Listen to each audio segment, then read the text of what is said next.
King Henry II of England is regarded as one of England's most powerful and influential kings. He ruled from 1154 to 1189 and set the foundations for what would become a great nation. This is due to his great administration, one of the best history has ever seen. He carved out borders and territories that would be England's for years to come.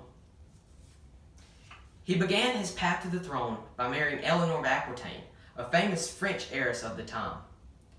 Through this, he gained the lands of Aquitaine, which gave him power, wealth, and influence. He finally secured the throne in 1154 after the death of King Stephen. He sought influence in all of Europe. He did this through marrying away many of his daughters. This might seem like a foreign concept to us, but it was actually a common practice of the day. Many noblemen and kings would marry away their daughters for influence and power. He brought reform and order to England through Thomas Becket, his chancellor. Henry did not stop there. He continued to want power and influence, and this eventually led to his downfall. He sought influence in the Catholic Church, and Thomas could not allow this. Henry and Thomas had a big falling out, and England suffered from it.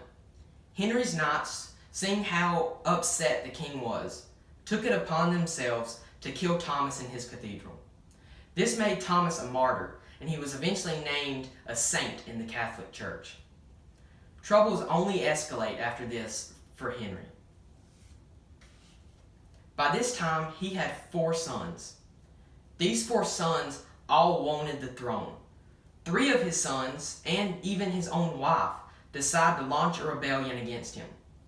Henry stopped it with ease. But after this, young Henry, his son, and his other son, Geoffrey, passes away. This was a great tragedy to the king. His other sons launch another attack, but this time with the King of France backing them. Henry did not have the power or influence anymore to stop them. He eventually falls ill and is forced to sign a treaty. This treaty allowed Richard, his oldest son, to take over the throne upon his death. And when Henry dies, Richard does take over, and he soon becomes Richard the Lionheart, one of England's most powerful and influential kings. Henry made England into a powerhouse and made it the envy of all of Europe. He led a phenomenal administration that led to peace and prosperity for the people of England.